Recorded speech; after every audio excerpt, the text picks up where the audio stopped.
तो भाई लोग इसके आगे तो पुष्पा को भी झुकना पड़ेगा क्योंकि the legend S S Rajamouli की सबसे बड़े बजट वाली फिल्म वाराणसी 2027 में आने वाली है। लेकिन यहाँ मैं पूछना चाहता हूँ कि राजामौली साहब 2025 में क्यों नहीं, क्योंकि 2026 में तो दुनिया खत्म है। जोक्स अपार्ट तो हाँ, इस फिल्म के अंदर की दुनिया दिखाने के लिए एक वीडियो आउट हुआ है जिसके कुछ सीन देखकर तो मजा आ गया।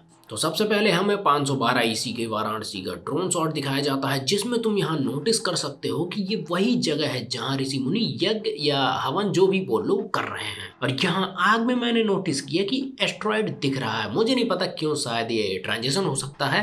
और ये हवन क्यों कर रहे हैं, इस सवाल का कोई तुक नहीं बनता क्योंकि जिस टाइम का ये वाराणसी है उस टाइम को गोल्डन ईरा कहा जाता था। तो ये सब चलता रहता था उस टाइम के लोगों के लिए, ये कोई नई बात नहीं थी। अगले शॉट में हम देखते हैं कि एक एस्ट्रॉयड गिर रहा है 2027 के प्रेजेंट टाइम में। इस एस्ट्रॉयड का नाम है संभावी। जब मैंने इसे इंटरनेट में डाला तो मुझे पता चला कि संभावी का मतलब भगवान शिव की शक्ति या देवी पार्वती से संबंधित होता है। तो हो सकता है इसका गिरना कोई तबाही ना हो बल्कि एक डिवाइन इवेंट हो, या फिर ये भी हो सकता है कि इसके गिरने से डिस्ट्रक्शन की शुरुआत हो जाए, तबाही की शुरुआत हो जाए। एक थ्योरी ये भी कहती है कि शायद ये एस्ट्रॉयड है ही नहीं, कोई डिवाइन वेपन है जो अर्थ पर गिरेगा और सोर्स ऑफ एनर्जी बनेगा और हमारे हीरो को पावरफुल बनने में हेल्प करेगा। अगले शॉट में हम देखते हैं रॉस आइस शेल्फ जो अंटार्कटिका में है, जहां अगर हम थोड़ा ध्यान से देखें तो कुछ लोग बोट पर इंतजार कर रहे हैं और कुछ लोग आइस शेल्फ को तोड़ने की कोशिश कर रहे हैं, जहां तोड़ने के दौरान कुछ लोग बर्फ के साथ ही पानी में भी गिर रहे हैं। शायद ये कुंभ के आदमी हो क्योंकि फिल्म में हमें इतना पता है कि कुंभ कुछ खोजने की कोशिश कर रहा है जो उसके लिए बहुत जरूरी है। और शायद वो इस जहाज के अंदर है जो अगले सीन में उसी बर्फ के नीचे वाले हिस्से में पानी के अंदर फ्रीज हुआ पड़ा है, जिसे देखने से लगता है कि ये जहाज खुद तो नहीं टूटा होगा क्योंकि जहाज जिस तरह से टूटा है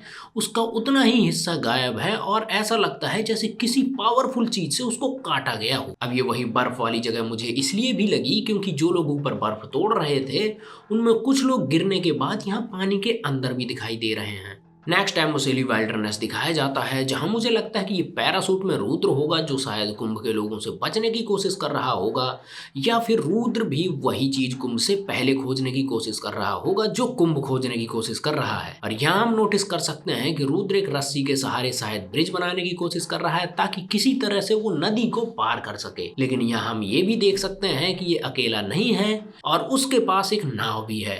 तो ये रस्सी का खेल क्यों, पता नहीं। या फिर हो सकता है ये उस बंदर को बचाने के लिए हो और बंदर इनकी हेल्प कर रहा हो नदी पार करने में, इन हिप्पो को डिस्ट्रैक्ट करके। अगले सीन में हम देखते हैं वनांचल जहां उग्र भट्टी गुफा के अंदर जाते ही नोटिस होता है कि छोटी छोटी बहुत सारी मूर्तियां बनी हैं और थोड़ा और अंदर जाते ही एक बड़ी मूर्ति दिखती है। पहली नजर में लगता है कि ये काली माता हो सकती हैं, लेकिन इस तरह से उनका कटा हुआ सिर हमने पहले कभी नहीं देखा। थोड़ा रिसर्च करने के बाद मुझे पता चला कि ये माता छिन्न मस्तिका की मूर्ति है जो देवी पार्वती का ही एक रूप है। उनके पास दाएं बाएं उनकी दो सहेलियां डाकनी और साकनी खड़ी हैं और उनके पैरों के नीचे कामदेव और रति हैं। और इनका मंदिर झारखंड के रामगढ़ में है जहां दामोदर और भैरवी नदी का संगम भी होता है। अब इनकी कहानी कुछ ऐसी है कि देवी पार्वती अपनी सहेलियां डाकनी और साकनी के साथ मंदाकिनी नदी में नहाने गई थी। वहां दोनों सहेलियों को भूख लगती है और वो देवी से खाने की डिमांड करती हैं। जब खाना आने में देर होती है तो दोनों कटाक्ष में कहती हैं कि माता अपने बच्चों को रक्त पिलाकर भी उनकी भूख शांत कर देती है और यहाँ हमारी भूख नहीं मिट रही। ये सुनकर देवी को गुस्सा आ जाता है और वो अपनी तलवार निकालकर अपना ही सर काट देती हैं, जिससे 3 रक्त धाराएं निकलती हैं। 2 रक्त धाराओं से डाकनी और साकनी अपनी भूख मिटाती हैं और एक धारा देवी खुद पी जाती हैं। और उनके पैरों के नीचे कामदेव और रति का होना ये दिखाता है कि इनके पूजा करने के लिए वासना, प्रेम और यौन इच्छाओं से बहुत आगे निकलना पड़ता है। और यहीं पर हम आसपास कुछ लोगों को भी नोटिस कर सकते हैं जो शायद कुंभ के लोग हैं और ये शायद मंदाकिनी है जो ऊपर से गिर रही है। हाँ, पोस्टर में साड़ी का रंग थोड़ा अलग था बट ठीक है, ये कंप्यूटर जनरेटेड है तो हो सकता है पीला रंग कंट्रास्ट अच्छा दे रहा हो तो पीला रंग कर दिया, कोई बड़ी बात नहीं है।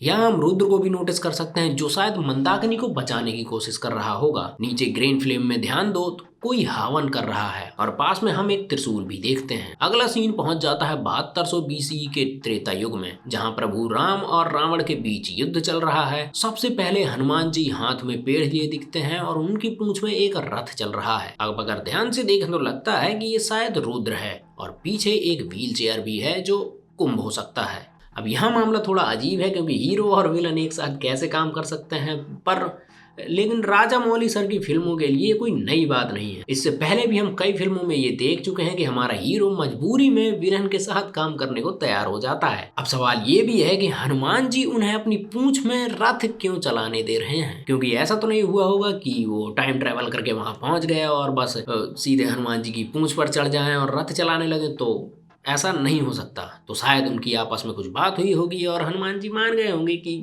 हाँ ठीक है चला लो रथ। और इसी सीन में दिखता है कि युद्ध चल रहा है और चारों तरफ आग ही आग है। अब राजा मौली सर आग से खेलना बाखूबी जानते हैं, उनकी ज्यादातर फिल्मों में आग वाले सीन होते ही हैं। यहाँ हम देखते हैं कि वानर सेना एक पिरामिड बना रही है और प्रभु राम सबसे ऊपर खड़े हैं। सामने रावण हो सकता है, बट ज्यादा चांसेस हैं कि ये कुंभकर्ण हो, क्योंकि जब इतनी सारी डिटेल दिखाई गई है तो रावण के 10 सिर भी दिखाए जा सकते थे। और अगर ये कुंभकर्ण है तो प्रभु राम ब्रह्मास्त्र नहीं चला रहे, क्योंकि रामायण में ब्रह्मास्त्र का यूज सिर्फ रावण को मारने के लिए किया गया था। तो ये कोई और अस्त्र भी हो सकता है क्योंकि उनके पास बहुत सारे अस्त्र थे। अगले सीन में हम देखते हैं वाराणसी का मणिकर्णिका घाट, जो आसपास देखकर प्रेजेंट टाइम का नहीं लगता। ये उसी टाइम का हो सकता है जब वो तीर चलाया गया हो, और उसी तीर की एनर्जी हमें पानी में भी दिखाई दे रही है। और ध्यान से देखने में ये लगता है कि ये वही जहाज है जो हमने बर्फ में जमा हुआ देखा था, और उसी एनर्जी से शायद उसके टुकड़े हुए हैं, और शायद यही वो जगह है जहां टाइम ट्रैवल का रास्ता बन गया हो और इसी रास्ते को खोजने के लिए कुंभ के लोग बर्फ तोड़ रहे हों।